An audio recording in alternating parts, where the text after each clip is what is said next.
الرحمن الرحيم مالك يوم الدين إياك نعبد وإياك نستعين اهدنا الصراط المستقيم صراط الذين أنعمت عليهم غير المغضوب عليهم ولا الضالين.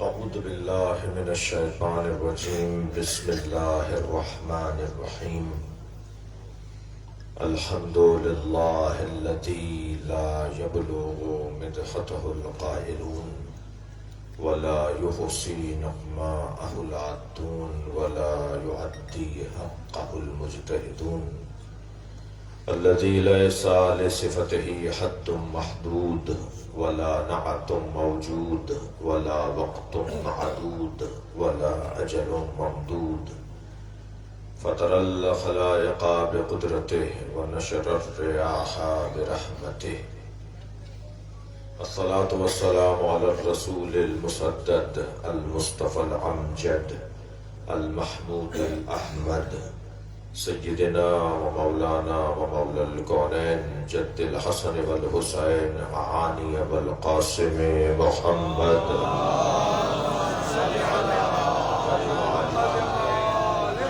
وآله الطيبين الطاهرين المعصومين الذين قال الله إنما يريد الله ليذهب عنكم الرجس أهل البيت ويطهركم تطهيرا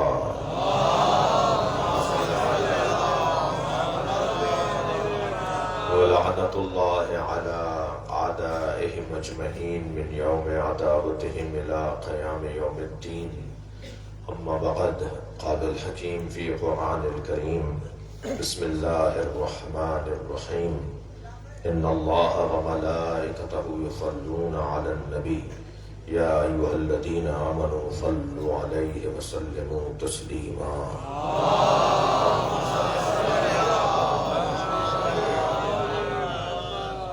ایک اور بلند صلوات پڑھیں.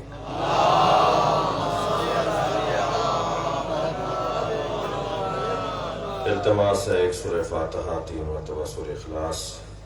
حاضرین مجلس کے مرحومین خاص طور پر مرحوم مغفور Syed Abid Ali Shah, Syeda Aqeela Zahra, Syed Akbar Ali Shah, Syed Mehdi Ali Shah, Syeda Batool Fatima, Syeda Rashida Baqir, Syed Muhammad Baqir, Bibi Gul Fatima, Bibi Aziz Fatima, Bibi Syeda Fatima, Syeda Begum, Abdul Qadir ابرو، ڈاکٹر سید محمد علی شاہ، سید منظور حسین شاہ، رحم اللہ من قرأ الفاتحہ.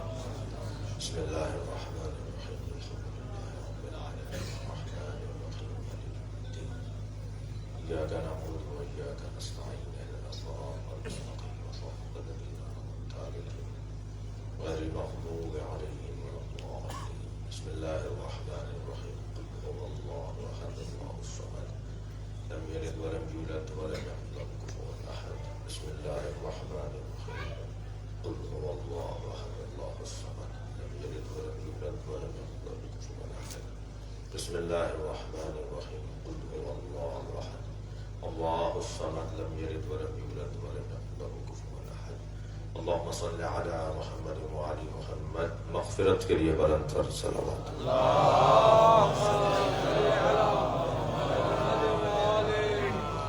ایک اور بلند صلوات پڑھیں گے.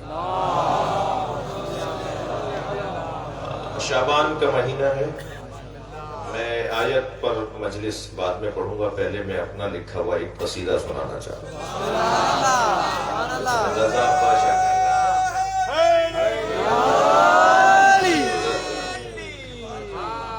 کچھ تھوڑا بہت شاعری کر لیتا ہوں میرے ساتھ. تو استاد عرض کیا ہے کہ جشن میں شرکت نہیں ممکن مقدر کے بغیر. جشن میں شرکت نہیں ممکن مقدر کے بغیر. آ غدیری ذوق لے کر بغض حیدر کے بغیر. جشن میں شرکت نہیں ممکن مقدر کے بغیر. جزاک اللہ، بہت شکریہ. جشن میں شرکت نہیں ممکن صدر صاحب ممکن مقدر کے بغیر. غدیری ذوق لے کر بغض حیدر کے بغیر، شیخ جی ہم سے نہ ہوگی دشمن حیدر کی بات، شیخ جی ہم سے نہ ہوگی دشمن حیدر کی بات، آئے ہو دنیا میں کیا تم کاسے سر کے بغیر، شیخ جی ہم سے نہ ہوگی دشمن حیدر کی بات۔ اور عرض کر رہا ہوں کہ کچھ نہیں اسلام کی تاریخ میں اس کے سوا، کچھ نہیں اسلام کی تاریخ میں اس کے سوا، سجدہ شبیر اور ایک تیغ حیدر کے بغیر۔ بھئی صلوات ہدیہ کر دیں محمد والا۔ کچھ نہیں اسلام کی تاریخ میں اس کے سوا، سجدہ شبیر اور ایک تیغ حیدر کے بغیر۔ اور آپ کی توجہات بھرپور ہیں تو مجھے اپنا شعر آپ کی خدمت پیش کرنا ہے کہ عرض کر رہا ہوں کہ دشمن مولا کے آگے جو لیا نام علی، بھئی تھوڑی گردن ہلا دیجیے، دشمن مولا کے آگے جو لیا نام علی۔ دوسرا مصرع دیکھیے گا، دشمن مولا کے آگے جو لیا نام علی، کاٹ دی شہرگ بھی اس کی ہم نے خنجر کے بغیر، کاٹ دی شہرگ بھی اس کی ہم نے خنجر کے بغیر۔ دشمن مولا کے آگے جو لیا نام علی، کاٹ دی شہرگ بھی اس کی ہم نے خنجر کے بغیر۔ اور مطمئن ہو جا علی کو اپنا مولا مان کر، توجہ ہے، مطمئن ہو جا علی کو اپنا مولا مان کر، زندگی پر کیف گزرے گی کسی ڈر کے بغیر،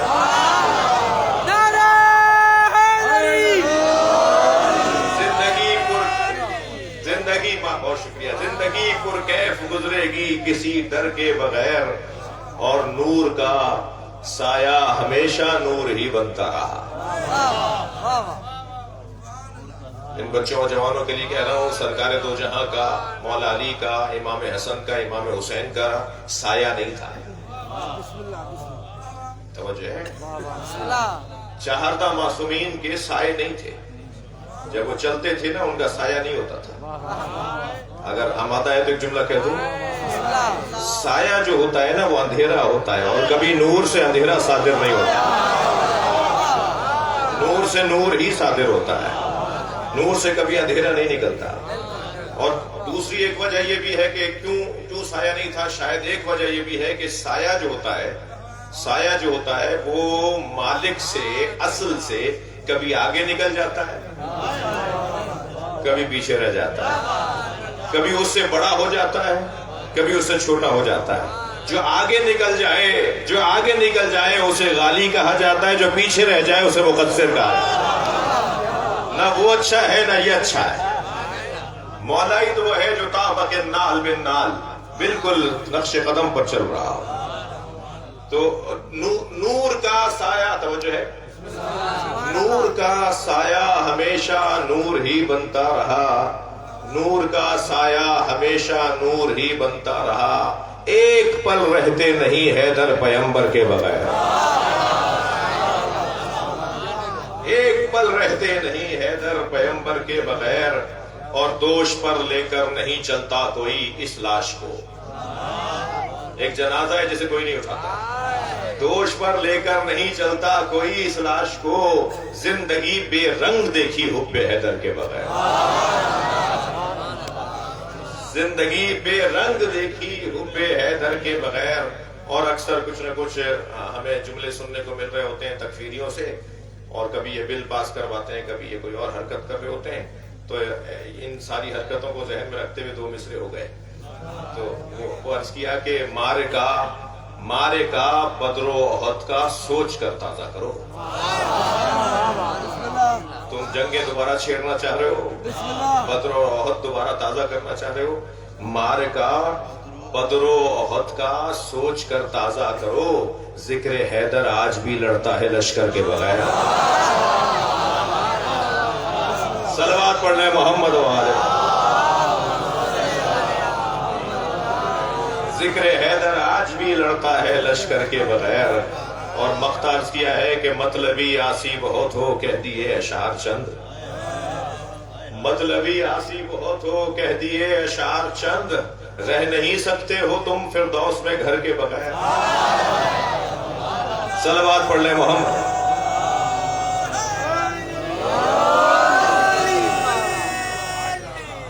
بلند تر صلوات محمد۔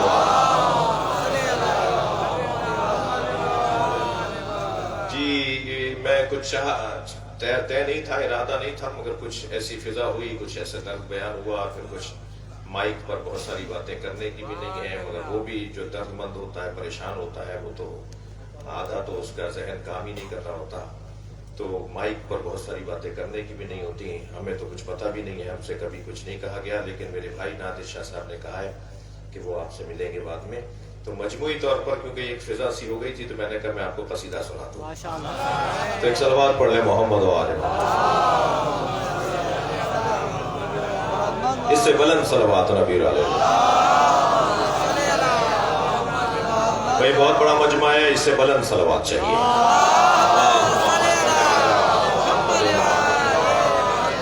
میں نے آپ کے سامنے سورہ مبارکہ احزاب کی ایک مشہور ترین آیت تلاوت کی ہے۔ کوشش کرتا ہوں، ایک طالب علم ہوں، کہ اپنی مجالس میں ان آیات سے استفادہ کی کوشش کروں کہ جو ہمارے ذہن میں پہلے سے ہیں، مگر اس کو ممبر کی زبان میں بھی بیان کیا جائے۔ توجہ کر رہے ہیں آپ لوگ؟ تو یہ جو آیت جو میں نے آپ کے سامنے تلاوت کی، یہ شاید ہی کوئی مسلمان ہو، شیعہ سنی کی تو بات نہیں کر رہا، شاید ہی کوئی مسلمان ہو جو اس آیت کو حفظ نہ رکھتا ہو، یاد نہ رکھتا ہو، جسے یہ آیت یاد نہ ہو۔ آیت ہے ان اللہ و ملائکتہ یصلون علی النبی یا ایھا الذین آمنوا صلوا علیہ وسلموا تسلیما۔ کتنی مشہور آیت ہے، آپ مجھے کچھ کہنا ہی نہیں پڑا اور آپ نے سب نے مل کر ہم نے صلوات پڑھ لی۔ روزانہ نماز جماعت کے بعد اس آیت کی تلاوت کی جاتی ہے، مصافحہ جب ہو رہا ہوتا ہے تو اس آیت کی تلاوت کی جاتی ہے، اور سب اس آیت کو سننے کے بعد نبی پر، آل نبی پہ صلوات اور درود بھیجتے ہیں۔ تو یہ آیت بہت ہی مشہور آیت ہے۔ میں اس آیت کا تھوڑی سی تفسیر کرنا چاہوں گا مثال۔ ترجمہ سن لیجئے پہلے تو، اور بات روشن ہے کہ ترجمہ بھی جو ہے وہ تفسیر پڑھنے کے بعد جب کیا جاتا ہے تو ترجمے کا رنگ ہی کچھ اور ہوتا ہے۔ ہم اہل بیت کی تعلیمات کی روشنی میں تفسیر ہی نہیں، ترجمہ بھی ان کی تعلیمات کی روشنی میں کرتے ہیں۔ توجہ چاہوں گا، کچھ کہنا چاہوں گا۔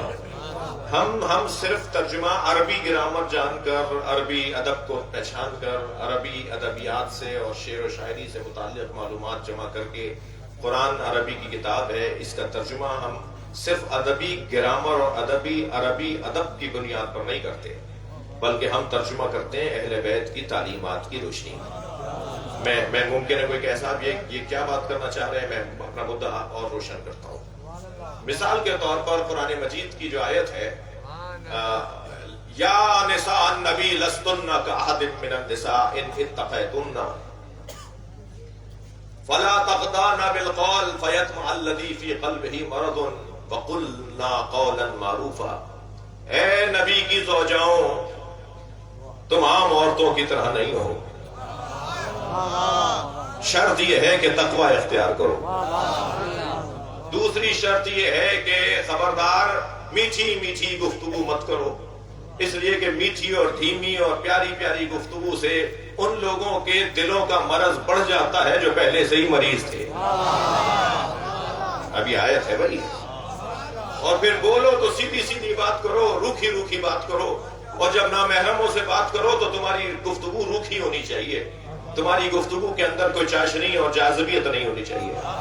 وَقَرْنَ فِي بُيُوتِكُنَّ، اور چوتھی شرط یہ ہے کہ گھروں سے باہر مت نکلنا، گھروں سے باہر مت نکلنا، گھروں کے اندر ہی رہنا، اور پھر اللہ اور اللہ کے رسول کی اطاعت کرنا، اور زمانہ جاہلیت کی طرح وَلَا تَبَرَّجْنَ تَبَرُّجَ الْجَاهِلِيَّةِ الْأُولَىٰ، اور زمانہ جاہلیت کی طرح بن سمر کر باہر مت نکلنا۔ بھائی صلوات پڑھ لیں محمد و آل محمد۔ میں نے مثال دینا چاہ رہا ہوں کہ یا نساء النبی، اے نبی کی زوجاؤں، جی قل لازواجک، قرآن میں آیت ہے، اے میرے حبیب اپنی زوجاؤں سے کہہ دو. یہاں تو اللہ نے زوجاؤں کا لفظ ہی نہیں کہا، مگر ترجمہ سب نے کیا ہے کہ اے نبی کی زوجاؤں. میرا جو اصلی مدعا تھا اس پہ آپ کی توجہ ہے. یا نساء النبی، اے نبی کی زوجاؤں. ہم نے سب نے ترجمہ، ابھی آپ سنی شیعہ جس کا بھی ترجمہ دیکھیں گے سب نے لکھا ہے اے نبی کی زوجاؤں، جبکہ یہاں تو نساء کا لفظ ہے، تو ہونا یہ چاہیے تھا اے نبی کے گھر کی عورتوں. لیکن کسی نے بھی نہیں ترجمہ کیا ہے کہ اے نبی کے گھر کی عورتوں، سب نے ترجمہ کیا اے نبی کی زوجاؤں، تم عام عورتوں کی طرح نہیں ہو. اچھا، اگر ایک لفظ میں 11 بیویاں آ جائیں تو وہ تو عام عورتوں کی طرح نہ ہو، اور 11 بیویوں میں ایک فاطمہ زہرا آ جائیں مباہلے میں تو وہ عام عورتوں کی طرح کیسے؟ صلوات پڑھنے ذرا محمد و آلہ. یہاں جمع کا لفظ تھا یا نساء النبی، تو 11 بیویاں آئی ہیں نبی کی، تو کہہ رہے ہیں، اللہ کہہ رہا ہے لستن کاحد من النساء، تم عام عورتوں کی طرح نہیں ہو. تو جو مباہلے کے میدان میں نساء انا کی جگہ پر اکیلی گئی ہے، وہ سیدہ فاطمہ سب کے برابر کیسے ہو جائے گی؟ توجہ ہے؟ جن لفظ نساء ہے اس کا ترجمہ، اس کا اور ہی کو ختم کر دو، ذرا سیدھی کر دو آواز. اس کا ترجمہ سب نے لکھا ہے کہ اے نبی کی زوجاؤں، جبکہ نساء کا لفظ تو عورتوں کے لیے ہے. تو کیوں ہم نے ترجمہ نساء کا نبی کی زوجہ کیا ہے؟ کیونکہ قرینہ موجود ہے. آیت کا سیاق اور سباق بتا رہا ہے، آیت کا اگلا حصہ بتا رہا ہے کہ یہ نبی کی زوجاؤں سے متعلق بات ہو رہی ہے. اگر ایسا ہے تو پھر ہم مباہلے کے میدان میں ترجمہ کیا ہوگا؟ مباہلے کے میدان میں ترجمہ ہوگا فَقُلْ تَعَالُوا نَدْعُوا أَبْنَاءَنَا وَأَبْنَاءَكُمْ وَنِسَاءَنَا وَنِسَاءَكُمْ وَأَنفُسَنَا وَأَنفُسَكُمْ. ہم اپنے بیٹے لاتے ہیں، تم اپنے بیٹے لاؤ. اب کیونکہ بیٹوں کے ساتھ نساء کا لفظ آیا ہے تو ترجمہ ہوگا ہم اپنی بیٹیاں لاتے ہیں، تم اپنی بیٹی لاؤ. تو ترجمہ بھی میرے عزیزو، ترجمہ بھی تفسیر اہل بیت کی روشنی میں کیا جائے گا. اب آیت جو میں نے آپ کے سامنے تلاوت کی، سالانہ مجلس ترحیم میں سال گزشتہ بھی میں حاضر رہا، اور سید عابد علی شاہ کا ایک خاص ہمارے ساتھ ایک تعلق رہا. حج ہم نے 2 مرتبہ ساتھ کیا. ایک دفعہ تو اپنے والد ڈاکٹر محمد علی شاہ کو کے ہمراہ وہ تھے، اور ویل چیئر بھی ان کی خود چلا رہے تھے، پیر بھی ان کے دباتے تھے، کپڑے بھی اپنے ہاتھوں سے دھوتے تھے ان کے. اور مجھے اب تک وہ منظر، اس کی چاشنی جاتی نہیں ہے، اس منظر کی چاشنی اب تک جاتی نہیں ہے کہ خود اس وقت میں وہ ایک بہت اچھی بڑی پوسٹ پر تھے، ایک پورا ڈسٹرکٹ ان کے ہاتھ میں تھا، مگر وہاں ڈسٹرکٹ کا سربراہ تھا، یہاں باپ کے سامنے فقیر تھا، بابا کے سامنے عاجز تھا. اور جس کے مزاج میں والدین کا ادب پایا جائے وہ کبھی بھی نامراد نہیں رہتا. توجہ ہے مراد کی؟ وہ عظمتیں پاتا ہے، اس کا احترام بنتا ہے. بھئی آپ دیکھیے، یہ 30ویں برسی ہے نا شاہ صاحب کی، 30ویں برسی ہے. یہ 3 سال کے بعد بھی ہم اسی انداز سے انہیں یاد کر رہے ہیں. تو انسان چلا جاتا ہے، اس کا کردار رہ جاتا ہے. اصل انسان کا کردار ہے جو اسے زندہ رکھتا ہے. میں ان بچوں جوانوں سے کہہ رہا ہوں کہ اچھی مثالوں کو زندہ رکھنے کی کوشش کریں. جو ہمارے بڑوں نے ہمیں مثالیں دی ہیں، اپنے بڑوں کے سامنے بولتے نہیں تھے، بات نہیں کرتے تھے، وہ غلط بھی بول رہے ہوتے تھے تو یہ کہہ کے خاموش ہو جاتے تھے کہ بڑا ہے، اس کو جواب نہیں دوں گا. وہ جو ادب، احترام، اپنے آپ کو مارنا، اپنے احساسات کو، اپنے جذبات کو ختم کرنا، اس کا اللہ کے ہاں حساب چل رہا ہوتا ہے. وہ تو دیکھ رہا ہے نا، اس کے ہاں تو باقاعدہ دفتر بن رہا ہے. یہاں اگر میں دب گیا، ڈر گیا، چپ ہو گیا، خاموش ہو گیا تو کہیں اللہ مجھے عزت دے گا اس کے بعد. اس کے ہاں کوئی چیز رکھی نہیں جاتی. بلکہ میں اگر جملہ یہ کہہ دوں کہ اللہ کے ہاں گنا نہیں جاتا، تولا جاتا ہے. وہ گنتیوں کی بنیاد پر ہمیں اجر و ثواب نہیں دیتا، وہ وزن کی بنیاد پہ اجر و ثواب دیتا ہے. بھائی صلوات پڑھ لیں نبی اور نبی پر. ان اللہ وملائکتہ یصلون علی النبی، بے تحقیق اللہ اور اللہ کے ملائکہ یصلون علی النبی، صلوات بھیجتے ہیں نبی خاص پر. توجہ. یا ایھا الذین آمنوا، اے صاحبان ایمان، صلو علیہ، تم بھی صلوات بھیجو نبی خاص پر، وَيُسَلِّمُوا تسلیما، اور تم صلوات کے علاوہ اس کے آگے تسلیم بھی ہو جاؤ. توجہ کر رہے ہیں آپ بات؟ یعنی اللہ نبی پر صلوات بھیجتا ہے، اللہ نبی کے آگے جھکا ہوا نہیں ہے، لہذا بندوں کو کہا ہے تم جھک بھی جاؤ. وہاں صاحبان ایمان سے کہا جا رہا ہے تم صلوات بھی بھیجو اور تم سلام بھی بھیجو. یہاں سلام سے مراد تسلیم، یسلموا تسلیما، اور اس کے آگے ایسے تسلیم ہو جاؤ جیسے تسلیم ہونے کا حق ہے. بھئی توجہ چاہوں گا، ایسے تسلیم ہو جاؤ جیسے تسلیم ہونے کا حق ہے. کیسے تسلیم ہو؟ کسے کہتے ہیں حق ادا کرنا؟ تسلیم ہونے کا حق کسے بولا جاتا ہے؟ توجہ چاہوں گا. میں ایک اور آیت سنا دیتا ہوں تاکہ مجھے میرا مدعا روشن ہو جائے. ایک اور آیت ہے، یہ سورہ مبارکہ احزاب کی آیت ہے جو میں نے آپ کے سامنے عنوان کلام کے طور پہ تلاوت کی. اور دوسری آیت کریمہ قرآن مجید کے اندر سورہ مبارکہ نساء کی 65ویں آیت ہے جو اب میں پڑھنے جا رہا ہوں. ارشاد ہو رہا ہے فَلَا وَرَبِّكَ لَا يُؤْمِنُونَ حَتَّى يُحَكِّمُوكَ فِيمَا شَجَرَ بَيْنَهُمْ ثُمَّ لَا يَجِدُوا فِي أَنفُسِهِمْ حَرَجًا مِمَّا قَضَيْتَ وَيُسَلِّمُوا تَسْلِيمًا. اب یہاں پر بھی یسلم تسلیما، وہاں پر بھی ان اللہ و ملائکتہ یصلون علی النبی یا ایھا الذین آمنوا صلوا علیہ وسلموا تسلیما. یہ جو تسلیم ہونے کا جیسا حق ہے تسلیم ہونے کا، ایسے تسلیم ہو جاؤ. اس کو کیسے سمجھوں گا؟ تھکے بھی تو نہیں ہے جی، بات آگے بڑھے نا. کیسے سمجھوں گا؟ کیسے سمجھوں گا؟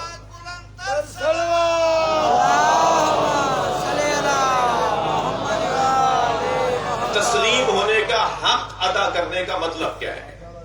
اس آیت میں اللہ بیان کر رہا ہے فلا وربک، تمہارے رب کی قسم. بہت بات ہو رہی ہے نبی سے، بول رہا ہے اللہ، مخاطب ہے سرکار دو جہاں، مخاطب ہے اللہ.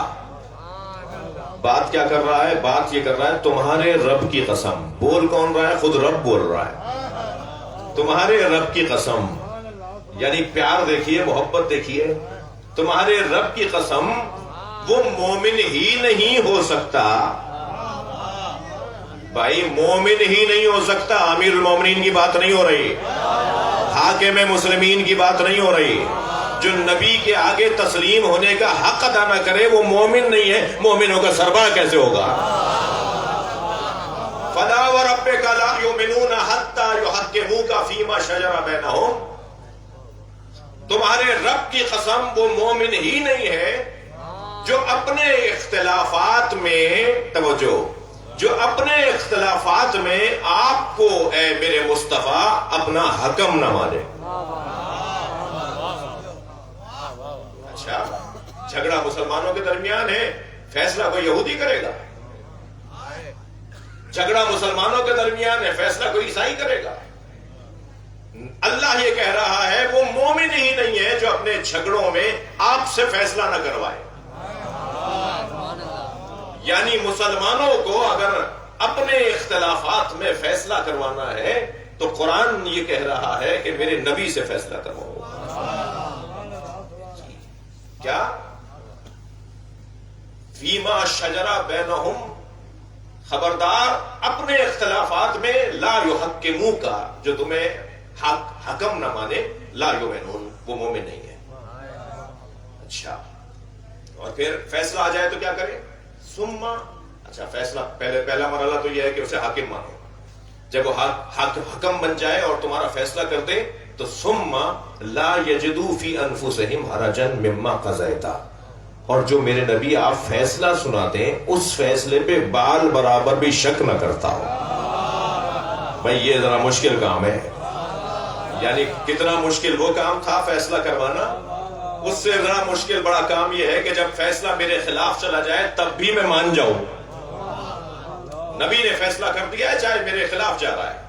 قرآن یہ کہہ رہا ہے کہ پھر ثم لا یجدوا فی انفسہم حرجا مما قضیت، جو آپ فیصلہ کریں اس میں پھر مما ایک بال برابر بھی وہ کیا حرج نہ لائے، سوال نہ اٹھائے کیوں نہ بولے، چرا نہ بولے، اگر مگر نہ کہے.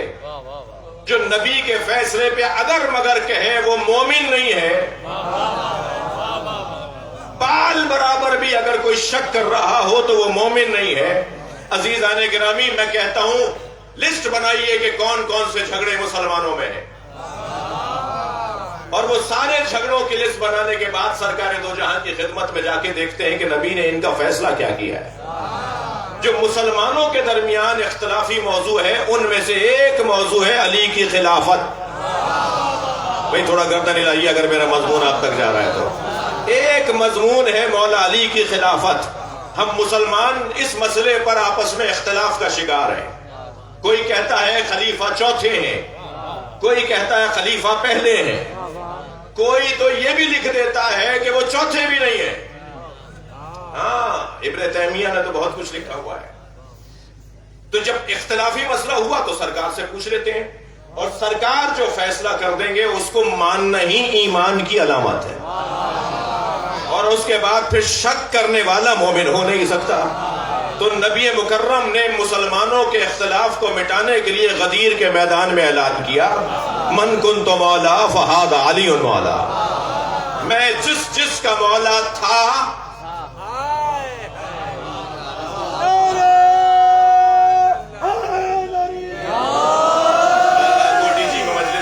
مجلسی لوگ تشریف فرما ہے، اہل مطالعہ بیٹھے ہوئے ہیں، اہل علم تشریف فرما ہے.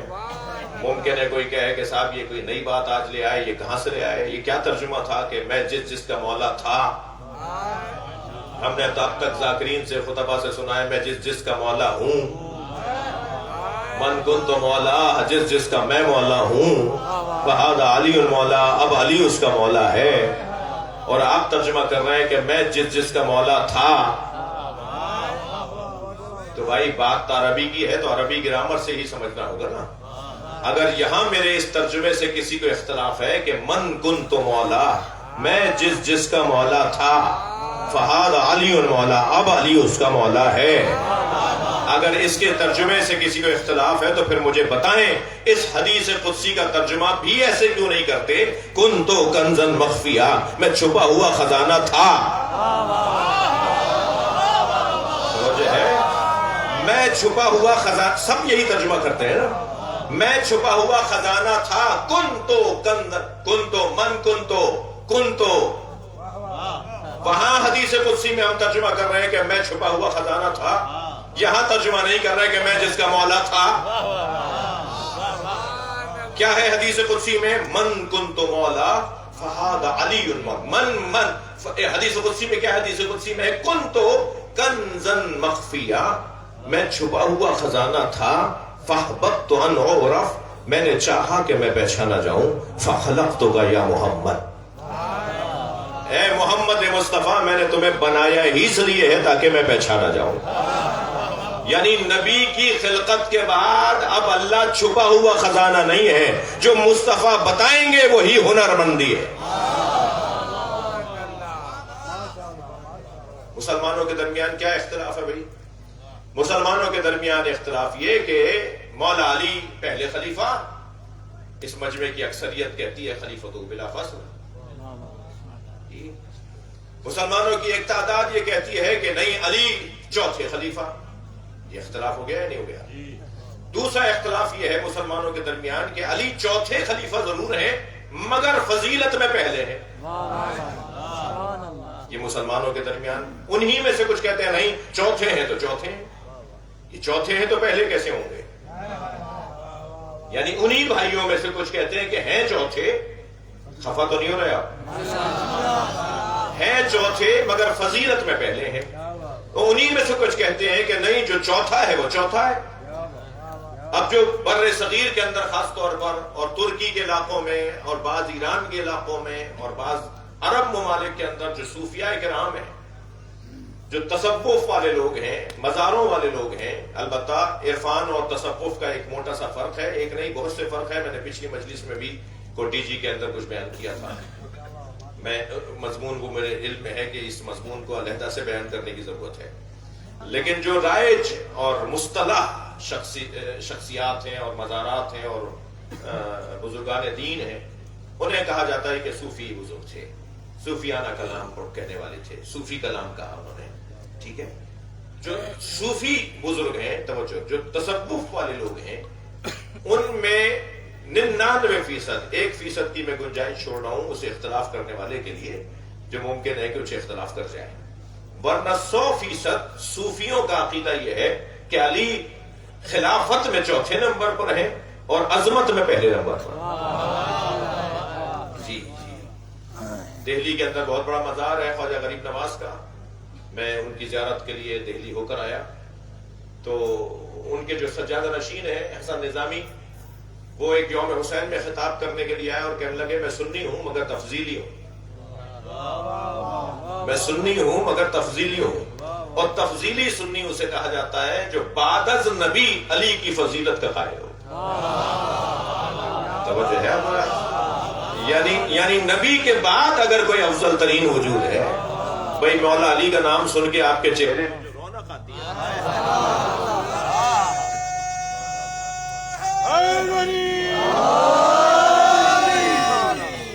اور محمد والے محمد بلند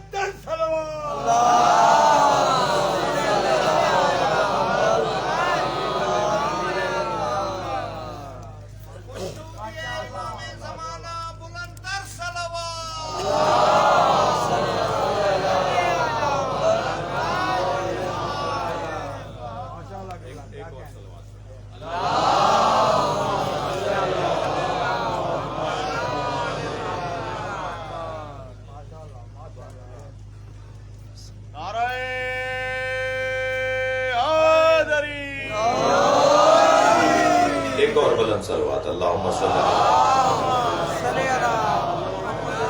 میں بہت کوشش کر رہا ہوں آپ کو، جیسے آپ کچھ دیر پہلے مجلس میں تھے نا، ایسے ہی رہیں مجلس میں، اور میری کوشش پوری ہے کہ کسی طرح مجلس کا رنگ مجلسی ہی رہے. تو مولا کا ذکر ہو رہا ہے، چہرے پہ رونقیں آ رہی ہیں، اور یہ تو بہت پرانا قاعدہ ہے کہ اگر کسی کو جاننا چاہتے ہو کہ مومن ہے یا منافق ہے، اس کے سامنے علی کا ذکر کیا ہے.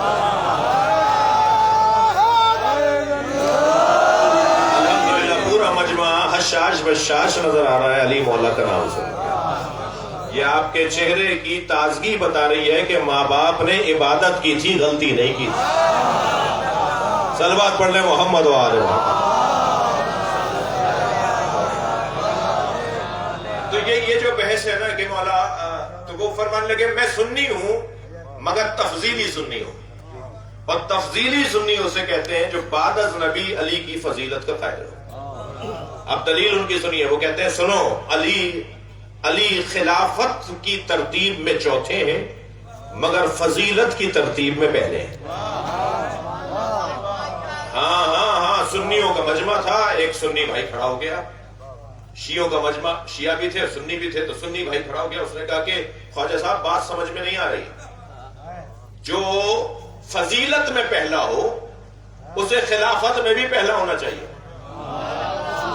تو الجھ کے کہنے لگے 1,23,999 پیغمبروں کے بعد آنے والا پہلا سمجھ میں آتا ہے، اور تمہیں 3 کے بعد چوتھا پہلا سمجھ میں نہیں آتا. اب یہ ہے اختلافی موضوعات. میں مان رہا ہوں نا، میں مان رہا ہوں یہ اختلافی موضوعات ہیں. ممکن ہے کوئی صاحب مولانا اتنی دور سے چل کر آئے، اختلافی موضوعات کو بیان کرنے آئے تھے، سیدھی بات کرتے، تو مسلمانوں نے کوئی بات سیدھی رہنے نہیں دی. جی توجہ ہے، سیدھا اللہ کا عقیدہ تھا. توجہ، مسلمانوں کا سیدھا عقیدہ تھا اللہ کے بارے میں کہ اللہ ہے، اس میں بھی جا کے رکھنا ڈال دیا کہ اس کا پیر ہے جو جہنم میں جائے گا. تم نے توحید کو ہی سیدھا نہیں رہنے دیا، یعنی عقیدہ توحید ہی اختلافی بنا دیا. جب جہنم آواز دے گی حل من مزید، اور ہے میں پر نہیں ہو رہی، جہنم کہے گی الیاذ باللہ معاذ اللہ، جہنم کہے گی کہ میں پر نہیں ہو رہی، میرے اندر ابھی جگہ باقی ہے، کسی اور کو جہنم میں ڈالنا ہے تو یا اللہ بھیج دے. تو اللہ کو جن کو جہنم میں ڈالنا ہوگا وہ تو سب چلے جائیں گے، اور جہنم پھر بھی پر نہیں ہوگا تو اللہ معاذ اللہ اپنی ٹانگ ڈالے گا تاکہ جہنم پر ہو جائے. کیا مذاق ہے. میں ابھی پچھلے دنوں ایک ٹی وی چینل پر تھا، گفتگو یہ تھی کہ اللہ قادر ہے، اور اللہ کی قدرت پر گفتگو کرتے کرتے ایک مفتی صاحب نے فرمایا کہ اللہ قادر ہے، وہ چاہے تو یزید کو جنت میں ڈال دے۔ تو میں نے کہا صاحب میرا وقت پورا ہو چکا تھا، مگر میں نے کہا جی مجھے دوبارہ مائک چاہیے۔ تو جب مائک میرے پاس آیا میں نے کہا مولانا یہ تو یاد رکھتے ہیں، مولانا کو یہ تو یاد ہے کہ اللہ قادر ہے، اور یہ بھول گئے کہ اللہ عادل بھی ہے۔ توجہ ہے آپ کی، بڑی عنایت۔ اب مجلس شروع ہوئی ہے میرے حساب سے، تھوڑا سا کوٹی جی والے بولنا شروع ہوئے ہیں۔ ایک اور صلوات نبی اور آل نبی، اللہم صلی علی محمد۔ تو بھائی آپ نے عقیدہ توحید ہی اختلافی بنا دیا، آپ نے عدل الہی کو ہی اور قدرت پروردگار کو اختلافی بنا دیا، اور نبوت کا تو معاملہ یہ ہے معاذ اللہ کہ آپ معصوم ہی نہیں مانتے۔ سرکار دو جہاں کو معصوم کہاں مانتے ہیں؟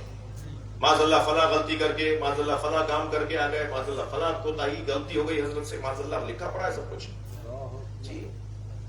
قیامت کے بارے میں جو عقائد ہیں تو اختلافی تو بنا دیا۔ اب اختلافی بننا کوئی عیب نہیں ہے، جواب کا نہ ہونا عیب ہے، تشفی کا نہ ہونا عیب ہے۔ خبردار سوال کرنا کوئی عیب نہیں ہے، جواب نہ ہونا عیب ہے۔ یہ بچے جوان اسلام کیوں اور کیسے کی طرف راغب کرتا ہے؟ اسلام کہتا ہے پوچھو، اہل بیت فرماتے ہیں پوچھو، قرآن کہتا ہے پوچھو، مولا علی فرماتے ہیں پوچھو۔ تو پوچھنے کا جذبہ اگر کسی نے دیا ہے تو وہ اہل بیت ہے۔ وہ کوئی اور لوگ ہوں گے کہ جن کے پوچھنے کے بعد منہ کھلا رہ جاتا ہے، اہل بیت کے ہاں پوچھنے پر جواب عنایت کیا جاتا ہے جی۔ آپ لے آئیے کسی کو بھی مولا علی کے برابر میں، مگر ثابت کرنا پڑے گا۔ سوائے علی کے کسی نے نہیں کہا کہ جو چاہو پوچھو، علی تمہیں جواب دینے کو تیار۔ ایسے ہی کوئی دیوانے لوگ نہیں ہیں، یہ دلیل کی بنیاد پر کسی کو مولا مانتے ہیں، یا حق اور سچ کی بنیاد پر کسی کو مولا مانتے ہیں جی۔ میرا پرانا جملہ ہے ہم میرٹ کی بنیاد پر مانتے ہیں، ہر جگہ ایک ہی آواز کے میرٹ پہ تقرریاں، میرٹ پہ تبادلے، میرٹ پہ پارٹی ٹکٹس، میرٹ پہ پوسٹنگ دینا، میرٹ پہ داخلے۔ ہم بھی تو 1400 سال سے یہی کہہ رہے ہیں کہ نبی کے بعد میرٹ پہ ماننا چاہیے۔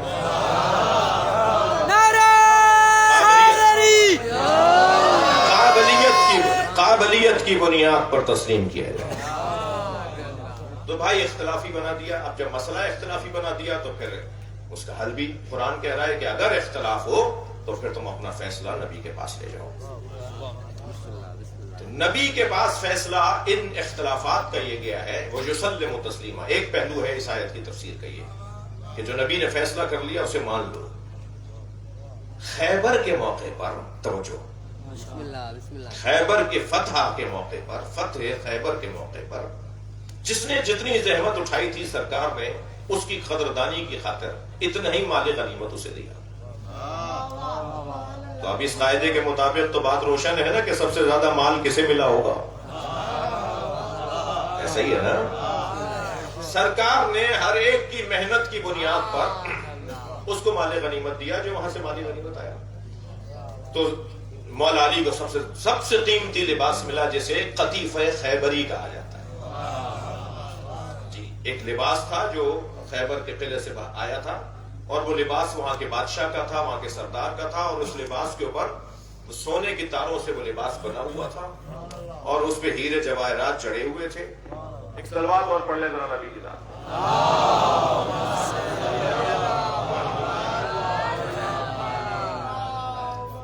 بات آگے جائے تو وہ قطیفہ خیبری مولا علی کو نبی مکرم نے مال غنیمت میں عطا کر دیا، اور مولا وہ قطیفہ خیبری لے کر مال غنیمت میں جب اپنے میدان سے اپنے گھر کی طرف روانہ ہوئے تو ایک آواز آئی۔ آواز یہ آئی کہ نبی نے اپنے بھائی کو زیادہ دے دیا۔ ہاں، نبی نے اپنے بھائی کو زیادہ دے دیا۔ تو سرکار نے بے ساختہ فرمایا ان لم عادل فمن یعدل، اگر میں مصطفیٰ ہی عادل نہیں ہوں تو دنیا میں کون عادل ہے؟ بھائی یہاں تک بات ہوتی تھی۔ وہ اور بات ہے کہ اس قطیفہ خیبری کا ایک جلوہ اور بھی ہے، اور وہ جلوہ یہ ہے کہ علی مولا نے خیبر کے میدان سے لے کر گھر آنے تک اس لباس کو ٹکڑے ٹکڑے کر کے غریبوں میں بانٹ دیا۔ مسکینوں میں میرے مولا نے وہ لباس تقسیم کر دیا، کسی کو وہ انگوٹھی پتھر دے دیا، کسی کو وہ سونے کا تار دے دیا، کسی کو وہ موتی دے دیا، اور گھر تک کچھ لے کر نہیں آیا۔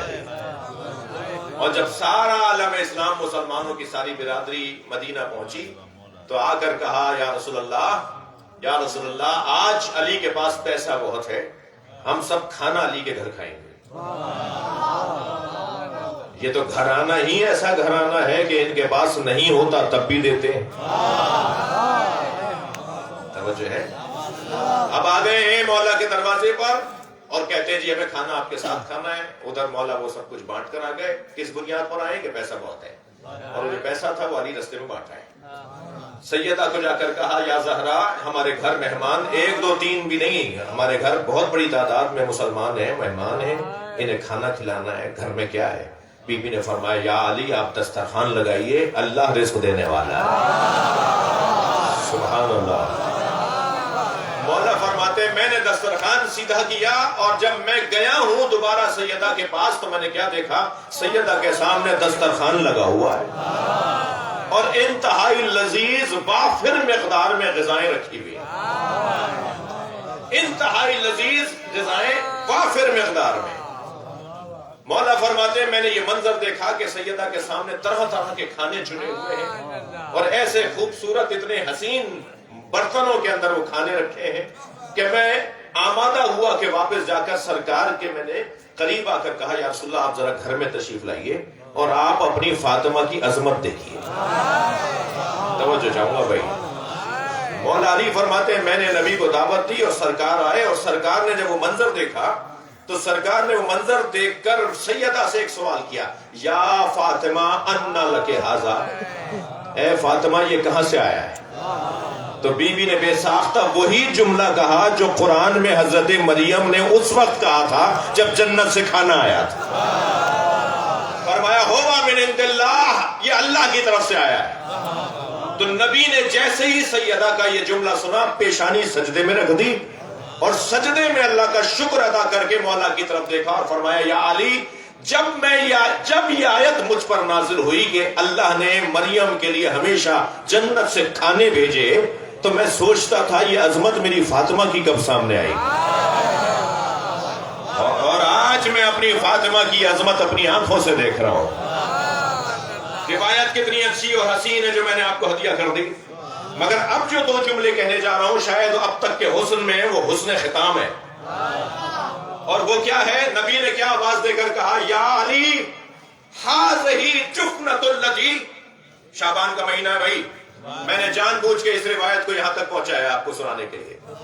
شعبان کا مہینہ ہے، 15 شعبان گزری ہے۔ نبی فرماتے ہیں یا علی ھذہ جفنۃ التی یاکل منھا القائم، یہ وہی دسترخوان ہے جس سے ہمارا قائم کھانے کھائے گا۔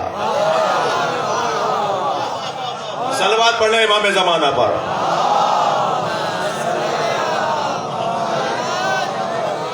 یہ وہی دسترخوان ہے جس دسترخوان سے ہمارا مہدی کھانے کھائے گا۔ اب اس روایت سے بھائی میں بچوں جوانوں آپ سے کہہ رہا ہوں، اس روایت سے میں 2 نتیجے لینا چاہتا ہوں۔ ایک نتیجہ تو میں یہ لینا چاہتا ہوں کہ امام زمانہ جنت کے کھانے کھاتے ہیں تبھی تو بوڑھے نہیں ہوتے۔ جنت کے کھانوں کا تو نتیجہ ہم جب جنت میں جائیں گے تو یہی نکلے گا نا۔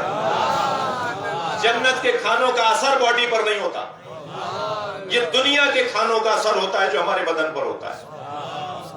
یہ جو ہم اپنے دنیا میں کھانے کھا رہے ہیں نا، اس کھانے کے، اس پانی کے، اس روٹی کے اثرات ہمارے بدن پہ پڑتے ہیں، لیکن جنت کے کھانوں کا اثر نہیں ہوگا۔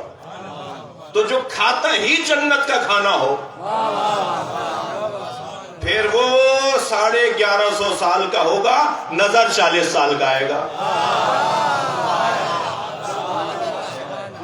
توجہ ہے؟ صلوات پڑھ لیں محمد و آل محمد۔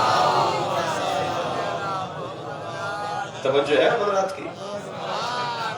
تو حضرت فرما رہے ہاذہی، توجہ، ہاذہی جفنۃ التی یاکل منھا القائم، یہ وہی دسترخوان ہے جس سے ہمارا قائم کھانے کھائے گا۔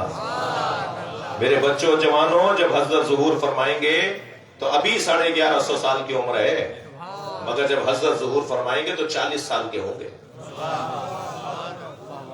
مولانا آپ کی باتوں میں تو تضاد ہے، ابھی آپ کہہ رہے تھے 1150 سال کے، ابھی آپ کہہ رہے ہیں 40 سال کے، یہ تضاد ہے آپ کی باتوں میں؟ ہیں 1150 سال کے مگر عمر 40 سال پہ رکی ہوئی ہے، یعنی جب حضرت ظہور فرمائیں گے تو آپ کی عمر 40 سال کی نظر آئے گی۔ کیوں؟ اس لیے کہ دنیا کا ان پہ اثر نہیں ہو رہا، چاند سورج ان پہ اثر نہیں کر رہا، کھانے یہاں کے ہیں ہی نہیں جو وہ کھاتے ہوں جو ان کے اوپر کھانوں کا اثر ہو۔ ایک تو یہ نتیجہ ہے جو میں نے اس روایت سے لیا ہے، ایک اور حسین نتیجہ ہے۔ آپ کی بلائی سماعتیں میرے ساتھ ہیں اور میں بہت زیادہ زحمت بھی آپ کو نہیں دینا چاہتا، بہت دیر ہو گئے پڑھتا ہوا مجھے، مگر ایک نتیجہ اور لے رہا ہوں۔ کیا فرمایا سرکار نے؟ ہاذہی جفنۃ التی یاکل منھا القائم۔ مولانا اجازت، ہاذہی جفنۃ التی یاکل منھا القائم، یہ وہی دسترخوان ہے جس سے ہمارا قائم کھانے کھائے گا۔ تو دسترخوان تو فاطمہ زہرا کا تھا۔ توجہ چاہوں گا، یعنی مجھے اب یہ جملہ کہنے کی اجازت ہو کہ ساری دنیا امام زمانہ کا کھاتی ہے اور امام زمانہ فاطمہ زہرا کا کھاتی ہے۔ صلوات پڑھ لیں محمد وآلہ۔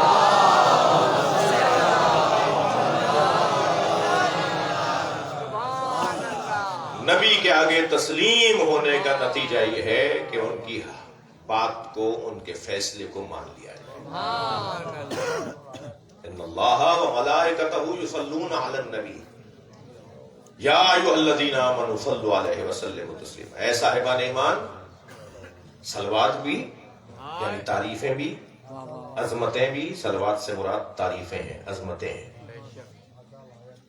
اس لیے کہ یہ عظمتیں، یہ تعریفیں جو حکم ہے بھائی، بعض لوگ کہتے ہیں صاحب پورے گھنٹے کی تقریر کر گئے، فضائل ہی فضائل پڑھتے رہے، کوئی نصیحت ہی نہیں کی ہمیں۔ یہ خود سب سے بڑی نصیحت ہے کہ مصطفیٰ سے پیار کرو، یہ خود بہت بڑی نصیحت ہے کہ مولا کائنات سے محبت میں اضافہ ہو جائے۔ توجہ ہے؟ تو صلوات سے مراد، کیونکہ اللہ بھی صلوات بھیجتا ہے، ہمیں بھی کہہ رہا ہے صلوات بھیج، صلوات سے مراد تعریفیں ہیں، عظمتیں ہیں۔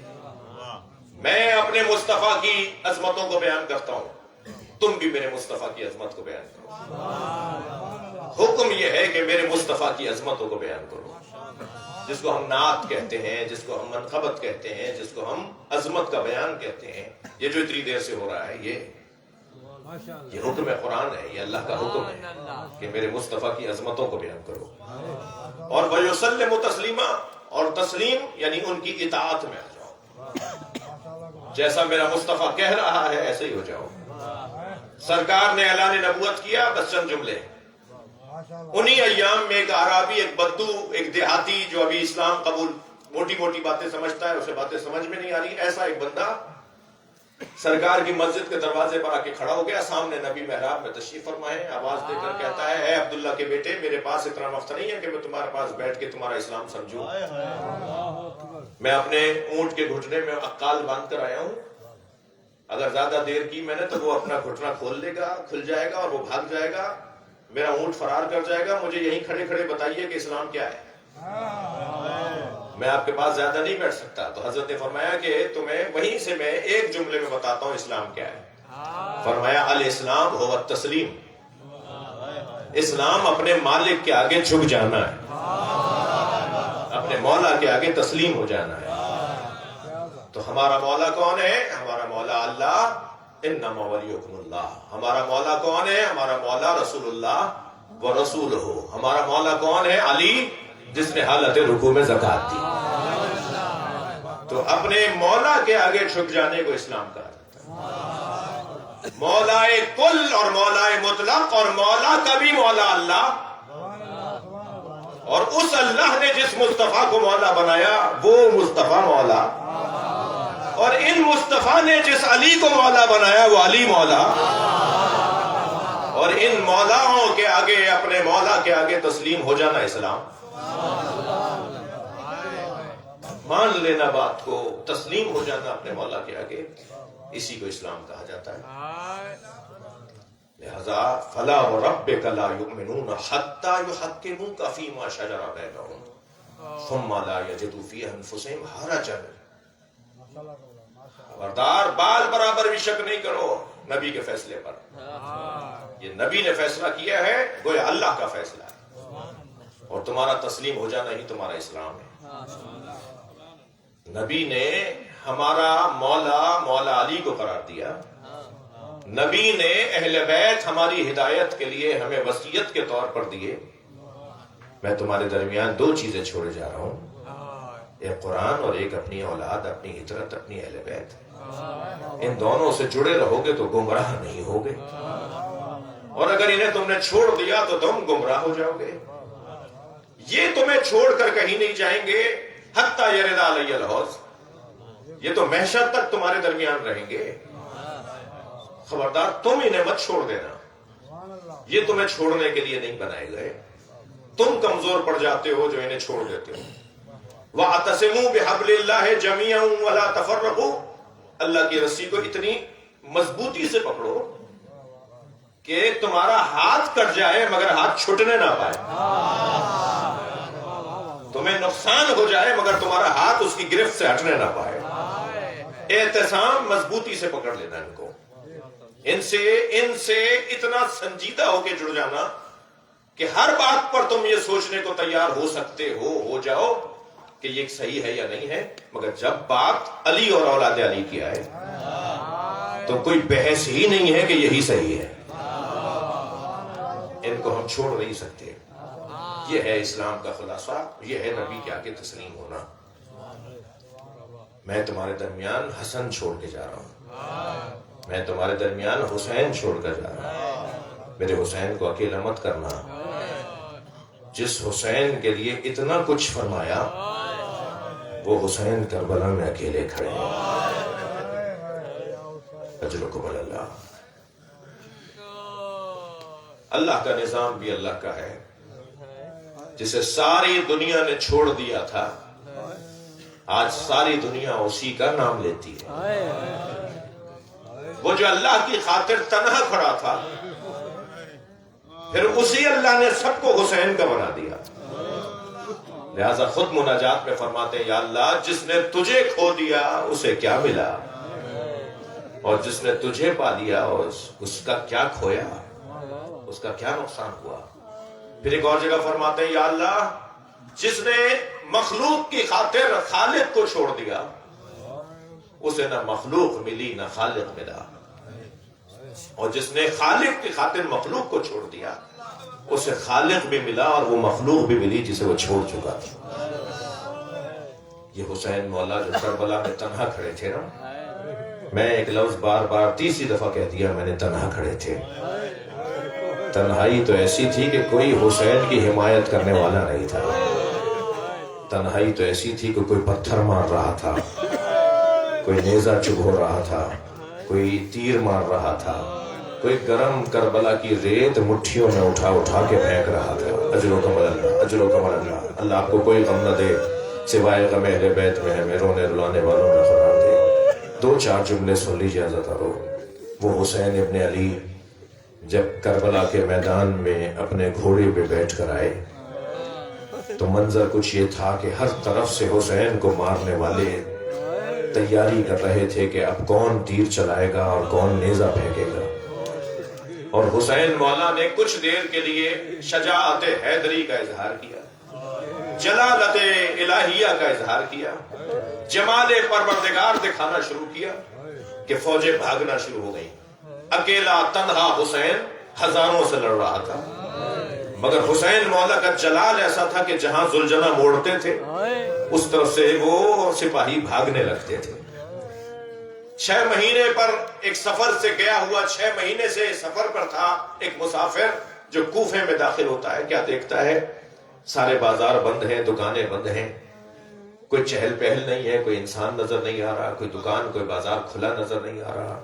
پریشان گھر میں داخل ہوا کہ آخر کوفے والے کہاں چلے گئے. یہ بہت عرصے کے بعد آیا تھا مگر اسے یہ نہیں پتا کہ ماجرا کیا ہے. گھر میں داخل ہوا، بیٹی نے بڑھ کر استقبال کیا. بیٹی سے کہا بیٹا یہ بتاؤ کوفے والے کہاں چلے گئے.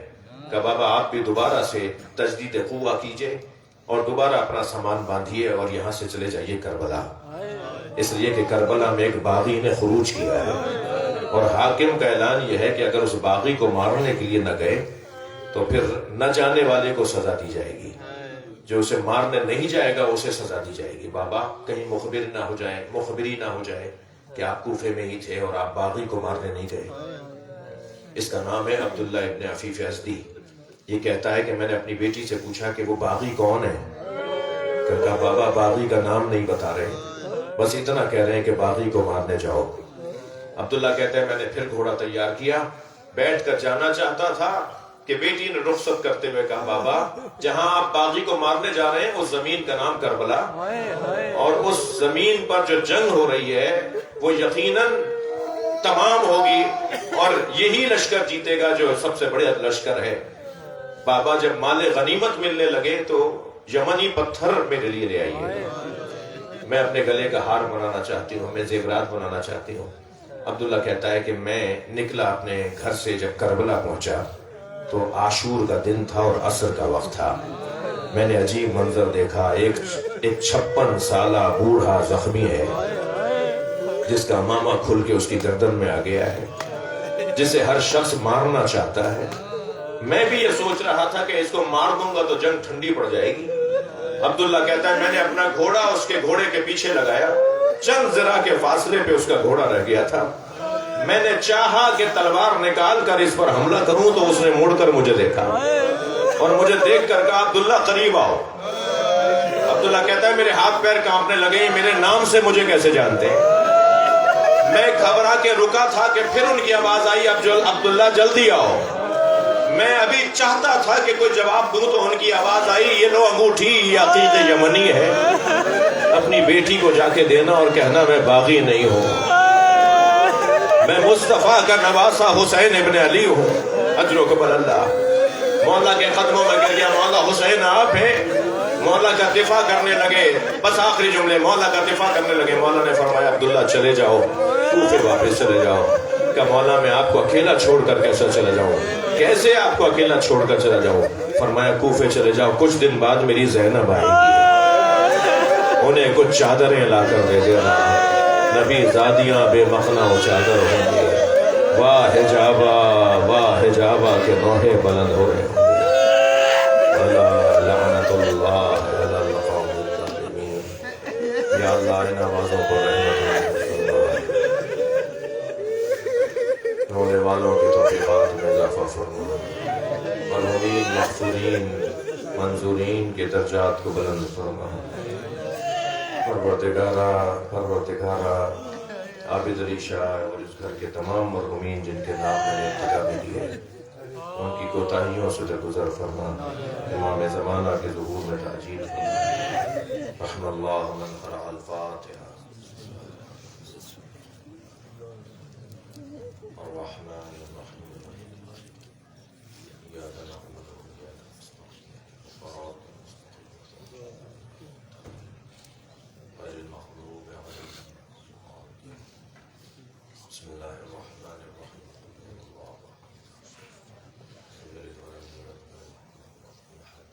بسم اللہ الرحمن الرحیم.